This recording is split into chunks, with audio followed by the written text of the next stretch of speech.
Daffodil ইউনিভার্সিটির যতগুলো toilet আছে, ইস্ট ওয়েস্টের নাকি ততগুলো ক্লাসরুম নাই।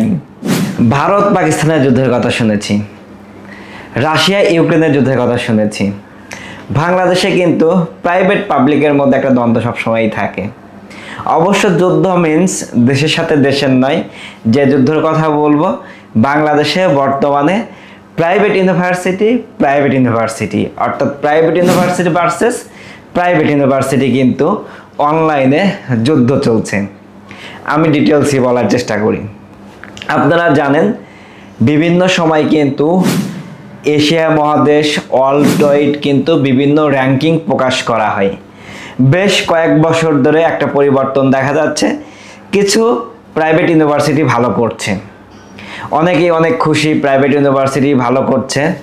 কিন্তু অনলাইনে বা সোশ্যাল মিডিয়াতে যে ব্যাপারটা দেখা যায়, যখনই ড্যাফোডিল ইন্টারন্যাশনাল ইউনিভার্সিটি র্যাঙ্কিংয়ে ভালো করে, তখন কিন্তু মানুষ কিন্তু একটু কেমন চোখে দেখে, মানে তারা যে ভালো করতেছে এটা দেখতে পারতেছে না।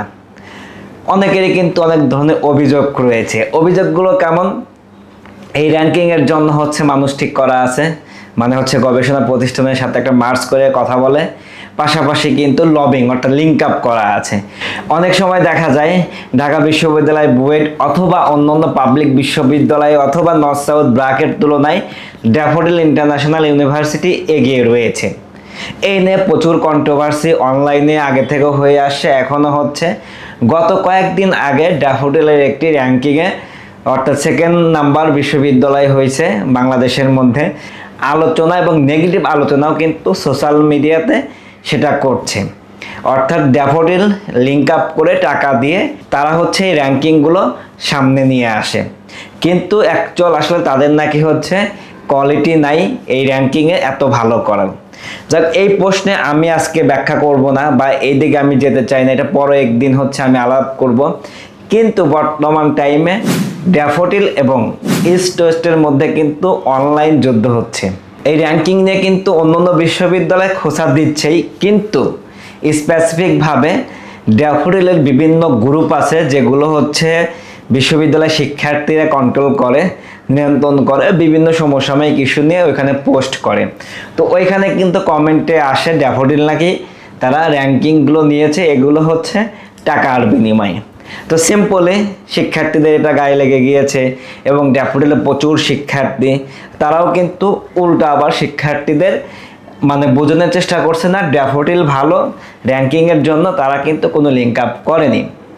কিন্তু যখন আইডিগুলো যাচাই বাছাই করা শুরু করলো ড্যাফোডিলের শিক্ষার্থীরা, তখন দেখলো ম্যাক্সিমাম কমিউনিটি হচ্ছে ইস্ট ওয়েস্টের, এবং ইস্ট ওয়েস্টেরও কিন্তু অথরিটির বাইরে শিক্ষার্থী দ্বারা তৈরি যেসব গ্রুপগুলো অথবা পেজগুলো রয়েছে, সেখানেও কিন্তু ড্যাফোডিলের এই র্যাঙ্কিং নিয়ে অনেক নেগেটিভ আলোচনা কিন্তু শুরু হয়ে গেছে বা শুরু হয়ে গিয়েছিল। তখন আবার ওইখানে বিট করছে কারা? ড্যাফোডিলের শিক্ষার্থীরা।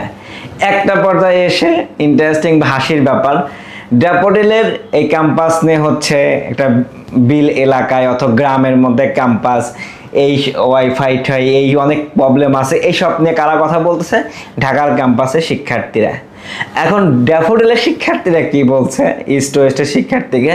সেটা হচ্ছে ড্যাফোডিল ইউনিভার্সিটির যতগুলো টয়লেট আছে, ইস্ট ওয়েস্টের নাকি ততগুলো ক্লাসরুম নাই। স্বাভাবিক, এই কথা যখন বলছে তখন শিক্ষার্থীরা কিন্তু মাইন্ড করে ফেলছে, মানে এটা কিন্তু যুদ্ধটা আরো বেশি লেগে গেছে। ঠিক আছে, তখন হচ্ছে একটা পর্যায়ে কিন্তু দুইজনের মধ্যে বেশ কন্ট্রোভার্সি সৃষ্টি হয়, কে কিভাবে পচাবে এই সব ব্যাপারে।